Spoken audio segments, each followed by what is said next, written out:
be totally honest, I don't think I've personally come across somebody who's hesitant. But if I sort of like think about it globally and conceptually, some of the reasons that could come up, one, I already meditate, so I don't need it. But when people actually use Muse with their meditation practice, they're able to get much deeper faster. Wow. Um, so, both expert meditators find it really useful as well as novice ones. On the novice side, oh, I do hear a lot of, but I could never meditate. I Uh, can't meditate. I've tried to meditate. I can't do it. And like, that's literally why we built Muse, because it lets you know what you're doing, it guides you, and it teaches you how to meditate. So probably the most common thing that I hear as feedback is like, I used Muse. It taught me how to meditate. It was great.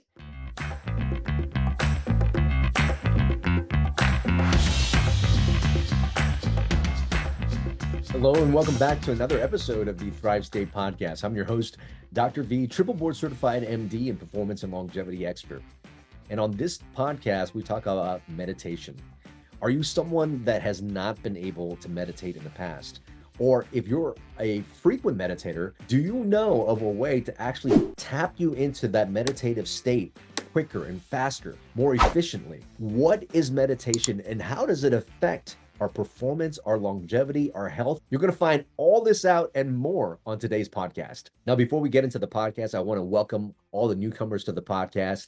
This is a place where I get to hang out and have a conversation with world thought leaders and experts in health, longevity, peak performance, so that you could take these tools to elevate yourself in any aspect of life, whether it be your relationships, your business, your work, your health, to get us into what I call the Thrive State. And the Thrive State is actually the state of optimal human performance and health. Now, if you stick with us to the end of this podcast, we're going to give you a very special offer on a very unique tool to allow you to meditate better and to tap into your highest self so much faster. So stick to the end. But that's not all.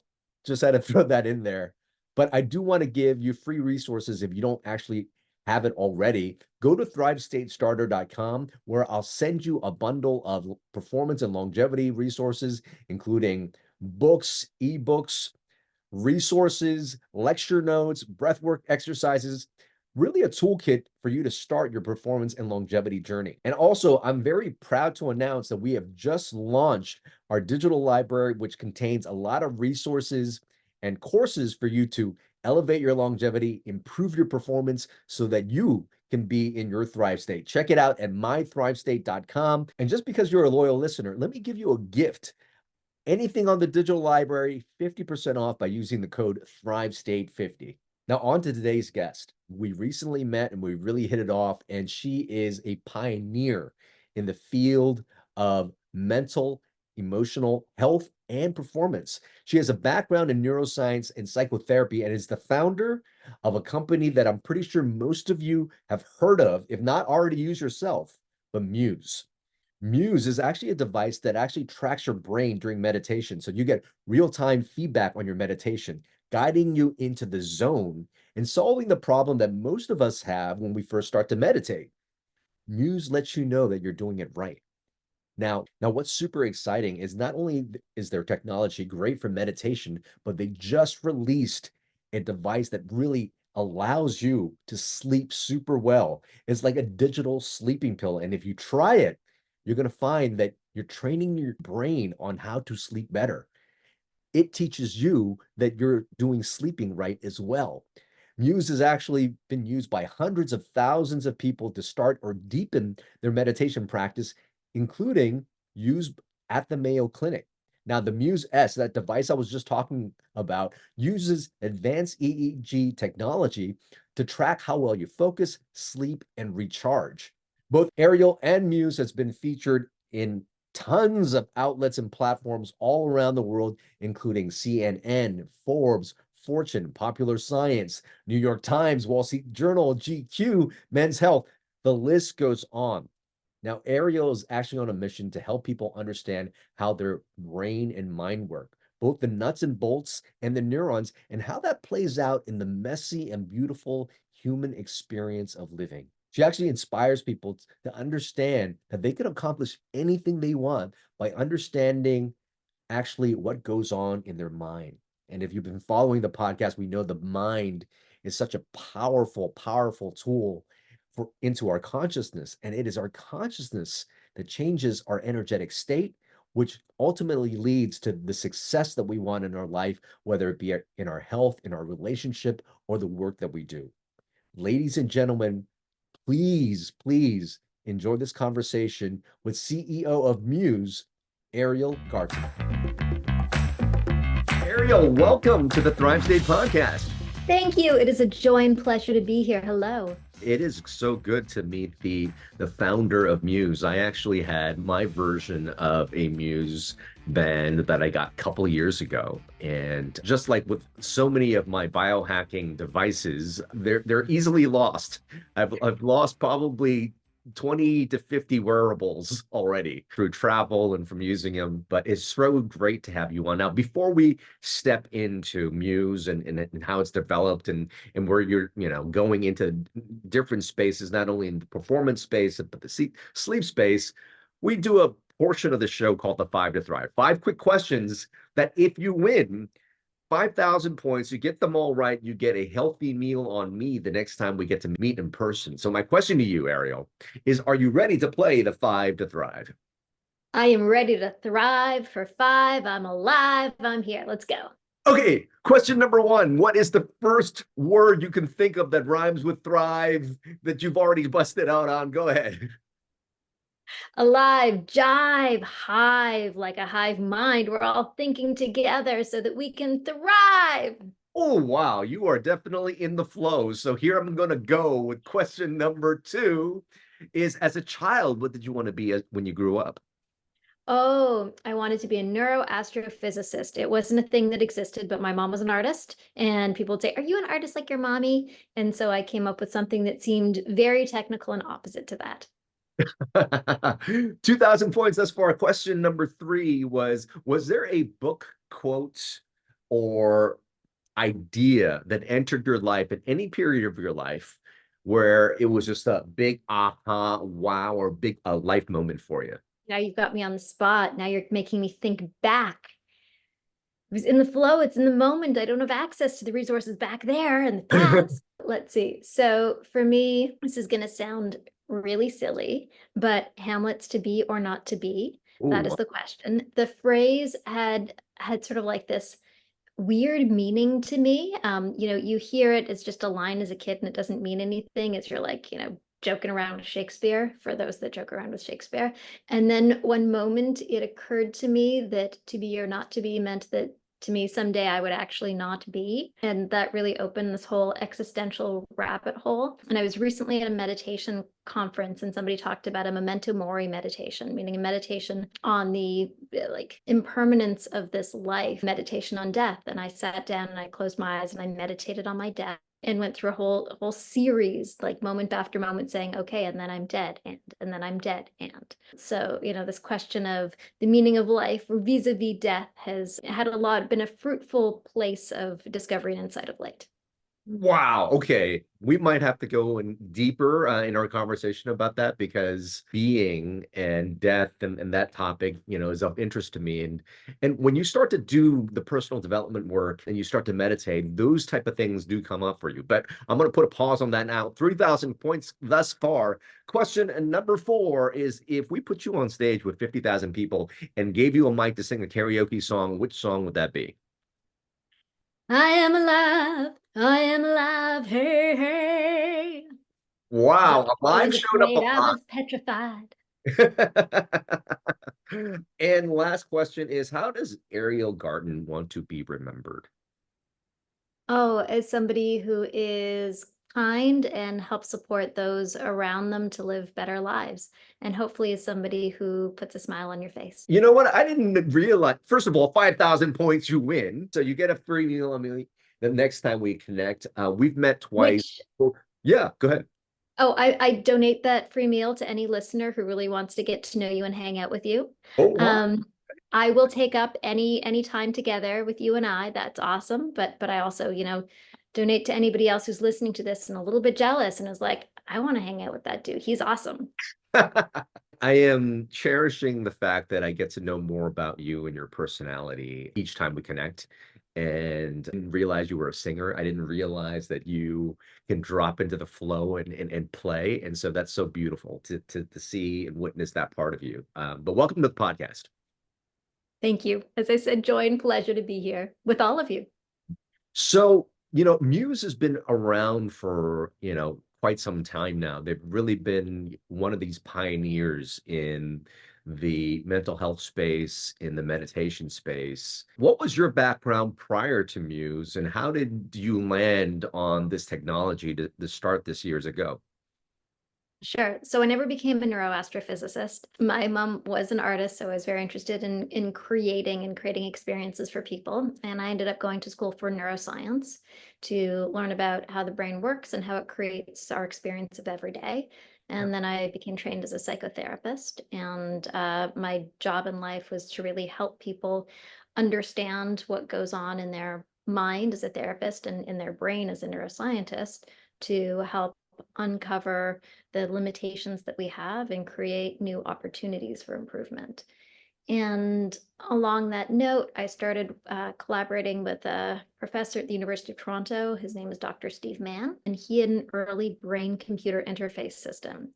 So he had an early system where you could put a single EEG on the back of your head, and by shifting brain state, focusing, relaxing, opening, closing your eyes, we could then take that information and program it so that something would change in your environment, like a sound or a light that would indicate to you that there was a change.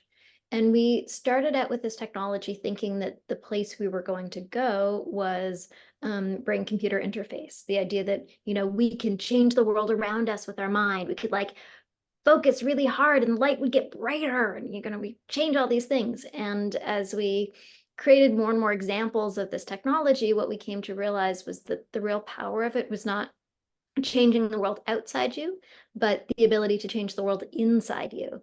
And then as we were teaching people to focus really hard to make a light bulb go brighter or the sound get louder, we were actually teaching them to focus and then giving them real-time feedback on what their brain was doing. And that was incredibly valuable. So from that insight, along with my co-founders, Chris Amony and Trevor Coleman, we started creating Muse, which is a brain sensing headband that helps you meditate. So we took that real-time feedback that we were giving people while they were focusing and relaxing and turned it into an app that allows you to actually track what happens in your brain during meditation and now sleep and have a real-time engagement with it. That's beautiful. Now, some people might have heard the word neurofeedback before. Is this, would you say, is a type of neurofeedback? And what does neurofeedback all encompass, including the technology that you presented? Sure. So this is definitely a type of neurofeedback. And for those who have heard of biofeedback, neurofeedback is a subset of biofeedback. So the concept is that your body does something. We make that information audible or understandable, present that back to your body, and that reinforces to your body that it was doing the right thing. Mm. So in the case of neurofeedback, in the Muse app, as you meditate, we have an algorithm that's able to detect the state of meditation. And when it detects it, it changes the audio landscape in a way that tells your brain, hey, you're doing it right. And then when your mind wanders away off of your meditation, the sounds change in a way that indicates to your brain, that's not so right, which encourages you to come back to that focused attention, to that meditation. And then we have little sounds like chirping birds when you've been able to maintain the state for 5 seconds or more.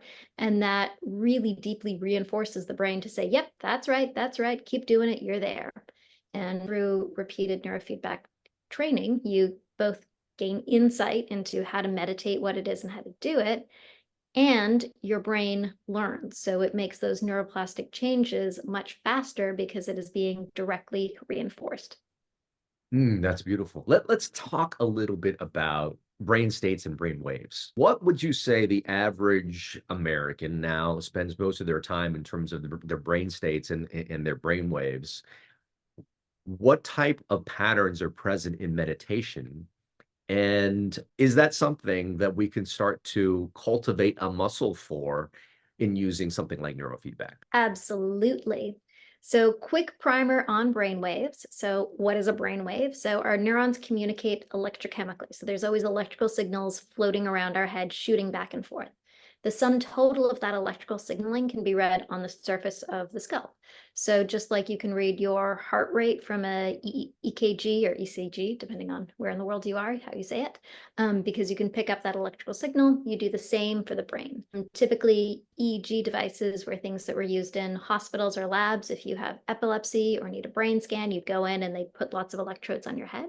With Muse, we made it something that's very slim and portable with no gel, very easy to use, just like a Apple Watch or a Fitbit, and it tracks that electrical activity.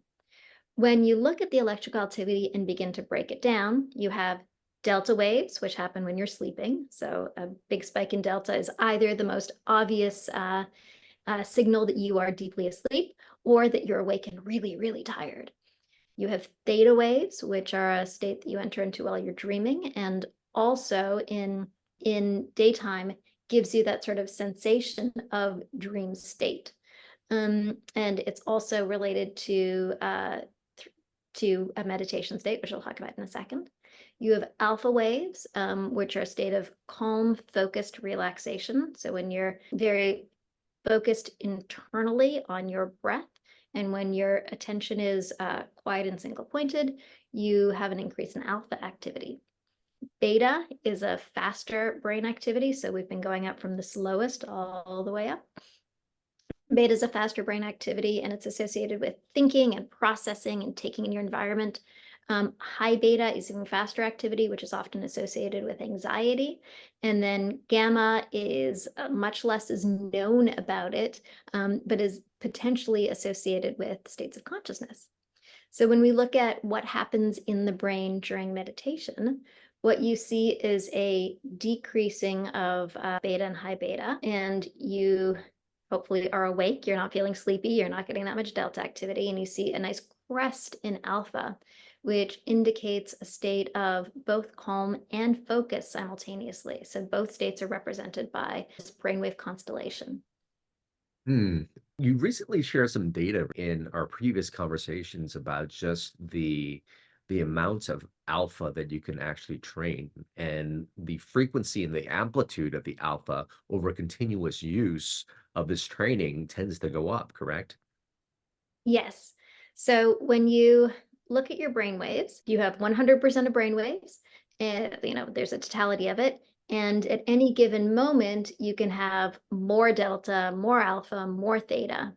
When you're meditating, you're seeing an increase in both the amount of alpha waves, so the power, the amount, the amplitude of that wave, and you're also seeing a change in potentially the frequency of that wave. So there's different alpha waves. As you age, it's called your alpha peak frequency. So as you age, your alpha peak frequency actually starts decreasing. And so through meditation practice, you can not only increase the amplitude of your alpha waves, the amount of alpha that you have while you're meditating, you can also increase the amplitude of your alpha waves as you go out throughout your day. So there was a study done with Muse by Davide Crivelli, and he had people meditating with Muse and without, so with neurofeedback and without neurofeedback. And he looked at the changes after a month of meditation practice, and he identified that those that meditated with Muse, with neurofeedback, had a persistent change in their brain state as they walked throughout the day that indicated they were in more focus and calm. Oh, that's beautiful. Now, there's probably lots of studies correlating the nervous system states as it pertains to our brainwave states as well, knowing that probably high beta are associated with more sympathetic activity and alpha waves are more correlated with parasympathetic activity. Have they done more of this research demonstrating the correlations here in terms of heart rate variability and other markers for sympathetic, parasympathetic system inflammation and not as it pertains to brainwave states? So as you were speaking, I was going to say, and HRV. And so yes, there's been a ton of work demonstrating the impact of meditation overall on various aspects of our physiology. So there's the groundbreaking work from Dr. Elizabeth Blackburn, Nobel Prize winning scientist, and she demonstrated that meditation can actually increase your telomeres. So the length of your telomeres, your audience probably knows, is a cellular marker for aging. And meditation actually improves that telomere length, improves that cellular marker for aging. Meditation also has a direct impact on the brain as it relates to this sympathetic parasympathetic question. So long-term meditators have been demonstrated to have a decreased size of their amygdala. The amygdala is the part of your brain that is responsible for your fight or flight response, for that sense of anxiety and fleeing. And as you begin a meditation practice, evidence shows that your amygdala activity decreases. And in the long-term meditators have even seen their the size of their amygdala decrease. So you're really seeing persistent changes in the stress systems of the body. I hope you're enjoying the podcast so far. If you are, I just wanted to let you know, join our community. There's so many free resources and a great community of people that desire health, happiness, human potential, to have more in their life, more health, more energy. And when you have those two things together, you could create more happiness, more abundance, whether it be financial, romantic, all these things in your life. And if you're just starting out, you don't know where to go, just sign up for thrivestatestarter.com, because in there you're going to get a bundle of information that includes a longevity ebook, a longevity and performance resource guide, lecture notes that come from my keynotes at Google, at Fortune 500 companies, all the insights in that keynote in lecture slide form given to you. And then finally, breathwork. I share 3 powerful breathwork exercises to access calm, which really gives you clarity and peace during the day, to access energy if you need to wake up and really motivate yourself, and finally a breathwork routine that you could do every single morning so that you could be very intentional with how you create that day. You can find all this stuff delivered free to your inbox at thrivestatestarter.com. And our community is growing. If you want to be a part of a community of people that desire the Thrive State, that are really in Thrive State themselves, and help other people along with that, you could be a part of the community. You can get group coaching from me. We do breathwork sessions, meditation sessions, and you also get to drop in and participate in podcasts in the future. You could find more about the community at mythrivestate.com. That's mythrivestate.com. So check out those resources. You're not going to be disappointed, and please enjoy the remainder of this podcast. Wow.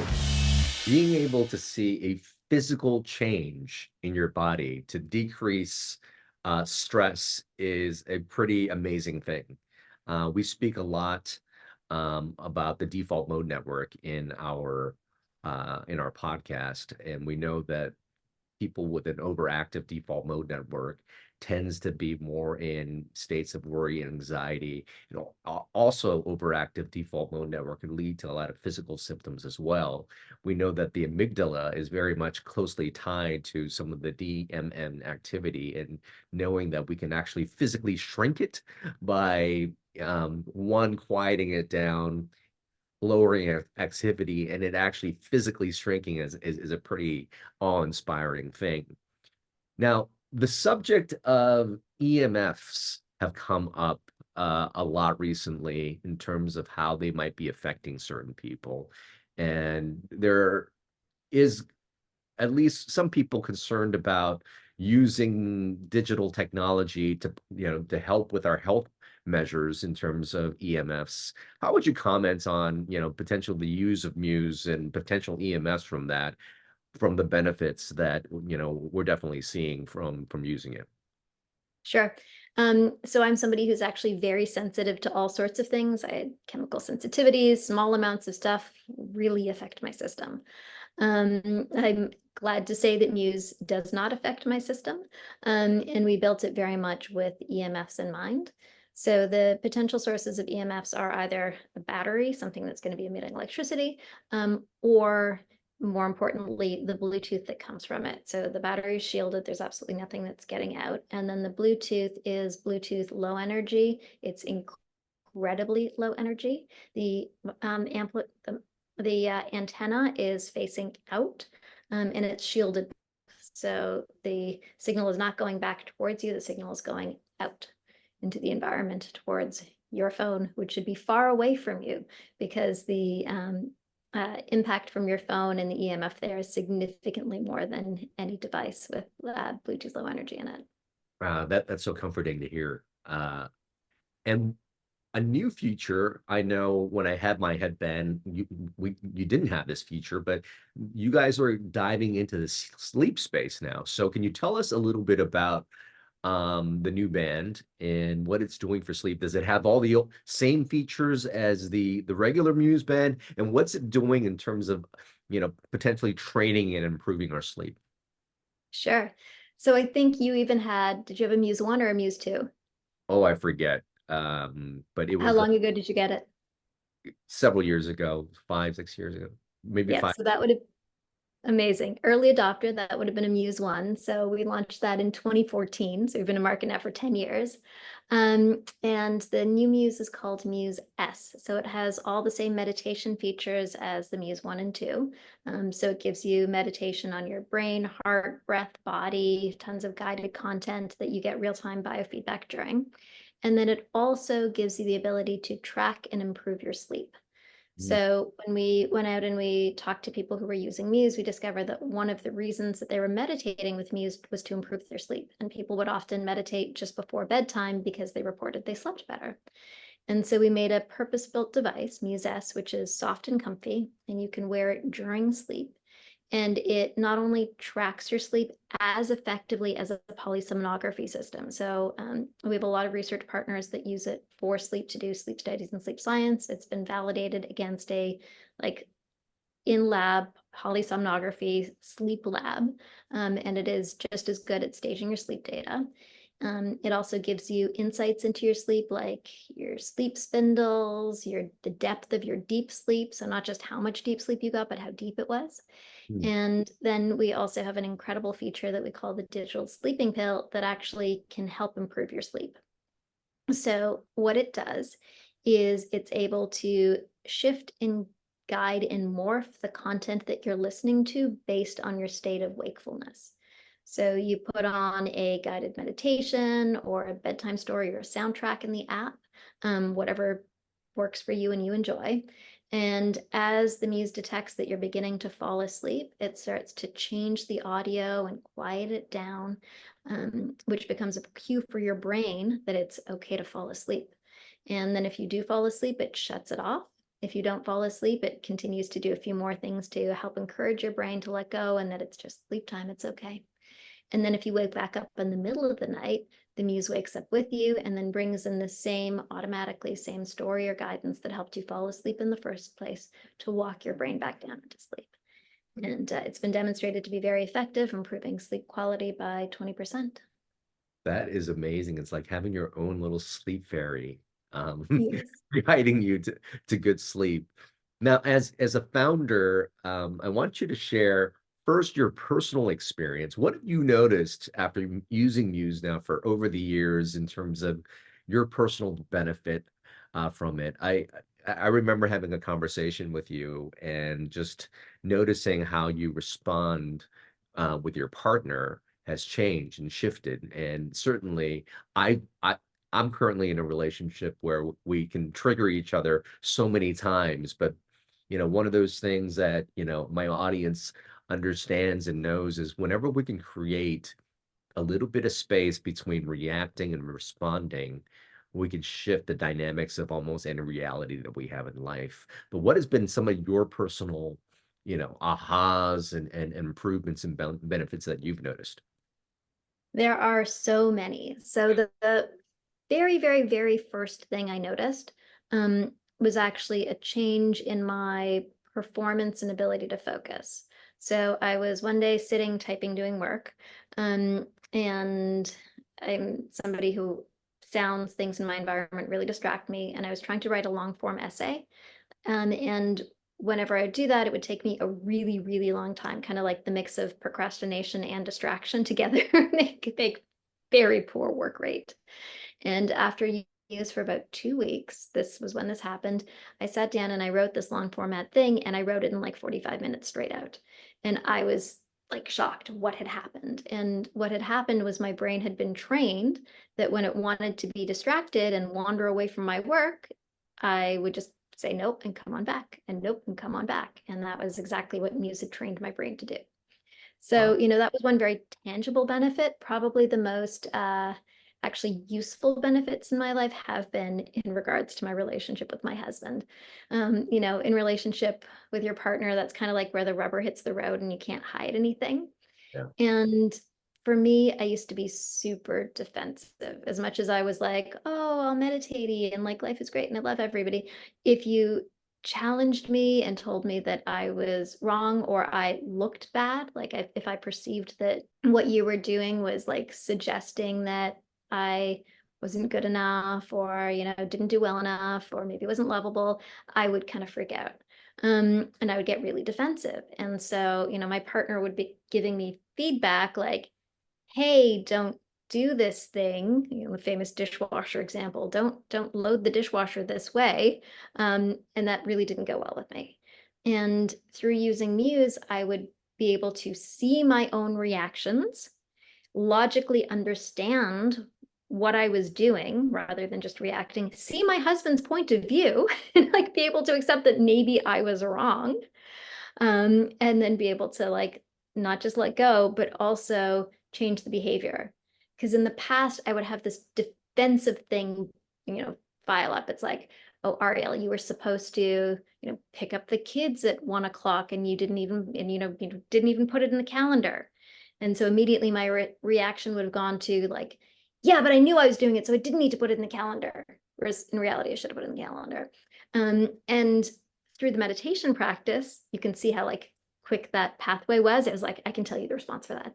But through the meditation practice, I was able to go like, oh, you know what? You're right. I didn't put it in the calendar. And that doesn't mean that you don't love me anymore. And it's still okay. I'm still a competent, capable person. This is the back talk. You're right. I didn't put it in the calendar. That was silly of me. Yeah, next time I'll remember to put it in calendar. Cool. It's like, these examples are, they sound so silly when you articulate them, but the emotional processes that keep you stuck and try to defend where you're at and like defend your ego, they're so entrenched that when you actually stand back and look at them and are able to move them and shift them, it's huge. It changes everything. It changes your entire energetic state, your entire bioenergetic state, because we talk a lot about on the show the default mode network, these programs that we've gotten from our children, from our childhood. And yes, they're very tied to our amygdala. So as children, if we were not seen, if we weren't heard, certainly if you have a lot of big T trauma in your life, you know the the triggers are much stronger, and then all of these rest underneath the surface, and sometimes you don't even get to understand it. But when you start to tap into meditation, you really allow yourself to start to look from a bird's eye view of what's kind of happening, and then in that space you could really make choice. You can really choose how you want to respond. So that's been beautiful. um Outside of that, you've got millions of users worldwide. What have been some pretty neat little type of benefits you've seen there? Have people ever noticed decrease meaningless scrolling on social media when they start to meditate? Yes. So I can actually personally report on that one. One of the first impacts that I noticed is I used to just put my hand to my pocket for my phone. Like, if anything happened in my life, good or bad, it was sort of like short circuit to the phone. And Yeah. I kind of noticed that, oh, I was like no longer reaching for my phone so often. And yes, reporting less time on social media is definitely associated with Muse usage. as well as I actually met somebody 2 days ago. I was standing in line at a conference and the person came up to me. He was actually standing in line kind of like across from me.